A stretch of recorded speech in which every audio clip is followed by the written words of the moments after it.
ഗോപികൃഷ്ണൻ ശരിക്കും ഈ 5 ലക്ഷം വീടുകൾ നിർമ്മിച്ചു കൊടുക്കാനാണ് 5 കൊല്ലം കൊണ്ടുള്ള UD പ്രകടന പത്രികയിൽ പറയുന്നത്. പക്ഷെ നമ്മുടെ അന്വേഷണത്തിൽ മനസ്സിലാക്കാൻ കഴിഞ്ഞത് കേരളത്തിൽ ഈ 4 ലക്ഷം ആളുകൾക്ക് വീടില്ലാത്ത അവസ്ഥയുള്ളൂ.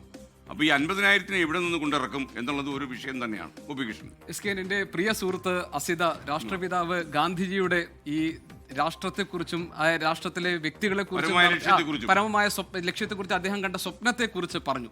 അപ്പോൾ ഗാന്ധിയുടെ ക്ഷേമരാഷ്ട്ര സങ്കല്പത്തിൽ ഏറ്റവും അടിസ്ഥാനപരമായ തത്വമായിരുന്നു സ്വയാശ്രയത്വം. അതായത് മറ്റാരുടെയും ആശ്രയമില്ലാതെ ഒരു ജനതയ്ക്ക് സ്വയം മുന്നോട്ട് പോകാൻ കഴിയുന്ന രാഷ്ട്ര സങ്കല്പമാണ് ഗാന്ധി മുന്നോട്ട് വെച്ചത്.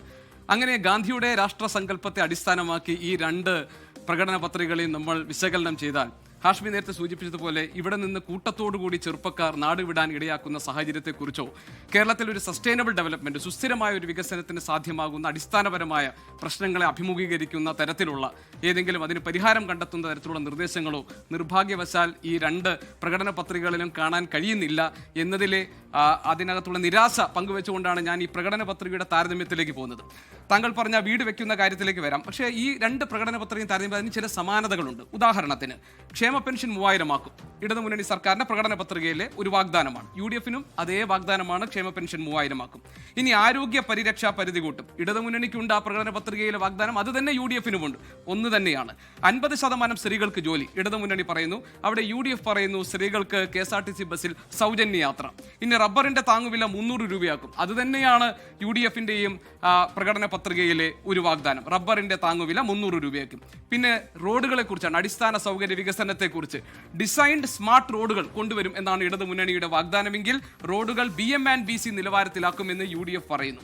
ലൈഫ് മിഷൻ 2.0 നടപ്പാക്കും എന്ന് LDF പറയുമ്പോൾ 5 വർഷം കൊണ്ട് 5 ലക്ഷം വീട് എന്നതാണ് UDFന്റെ വാഗ്ദാനം. KSRTCയുടെ വരുമാനം വർദ്ധിപ്പിക്കും എന്നത് ഇരുവരും കേരളത്തിലെ ജനങ്ങൾക്ക് മുന്നിൽ വെക്കുന്ന വാഗ്ദാനമാണ്. തിരുവനന്തപുരത്തും കോഴിക്കോടും മെട്രോ എന്ന് ഇടതുമുന്നണി പറയുമ്പോൾ തിരുവനന്തപുരത്തും കോഴിക്കോടും മെട്രോ, ലൈറ്റ് മെട്രോ ട്രെയിനുകൾ എന്ന് UDF പറയുന്നു. അപ്പോൾ ഞാൻ പറയുന്നത് ഏതാണ്ട് ഒരേ രീതിയിൽ തന്നെയാണ് ഈ 2 പ്രകടന പത്രികകളും കേരളത്തിലെ ജനങ്ങളുടെ സങ്കല്പം ഒന്ന് തന്നെയാണ്. അവിടെയാണ് ഞാൻ പറഞ്ഞത്, നമ്മൾ പറയുന്ന ഒരു സസ്റ്റൈനബിൾ ഡെവലപ്മെന്റിനെ കുറിച്ചോ അല്ലെങ്കിൽ കേരളത്തിലെ തൊഴിലില്ലാത്ത ചെറുപ്പക്കാരെ എങ്ങനെയാണ് അവരെ അഭ്യസ്തവിദ്യരായ ചെറുപ്പക്കാർ നാടുവിടാൻ ഇടയാകുന്ന സാഹചര്യത്തെ എങ്ങനെ അഭിമുഖീകരിക്കണം എന്നതിനെ കുറിച്ചോ പശ്ചിമേഷ്യയിലെ കേരളം നേരിടുന്ന അടിസ്ഥാന പ്രശ്നങ്ങളെ കുറിച്ച് ഒരു അവബോധം ഉള്ളിൽ സൂക്ഷിച്ചുകൊണ്ടാണ് ഈ 2 പ്രകടന പത്രികകളും തയ്യാറാക്കിയതെന്ന് പറയാൻ കഴിയും എന്ന് എനിക്ക് പൂർണ്ണമായ ഒരു അഭിപ്രായം എനിക്ക് ഇല്ല SK. അതിന് കാരണം എന്ന് വെച്ചാൽ പെട്ടെന്ന് ജനങ്ങൾക്ക് റിലേറ്റ് ചെയ്യാൻ പറ്റുന്ന കാര്യങ്ങൾക്ക് വാഗ്ദാനങ്ങൾ നൽകുകയാണ് ഈ 2 മുന്നണികളും ചെയ്ത്. നമ്മൾ പറയുന്ന ഒരു അപ്പീസ്മെന്റ് വേറൊരു തരത്തിൽ, അതായത് പൈസ അതെ പോപ്പുലിസമാണ് ഇതിനകത്തുള്ളത്.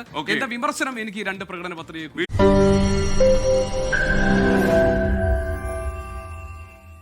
ലോകത്തെവിടെയായാലും ഏത് സമയത്തും 24 വാർത്തകളും ഓഗ്മെന്റഡ് റിയാലിറ്റി പാക്കേജുകളും എക്സ്പ്ലെയിനറുകളും വിശദമായി കാണാൻ ഞങ്ങളുടെ YouTube ചാനൽ നിങ്ങൾക്ക് സബ്സ്ക്രൈബ് ചെയ്യാം.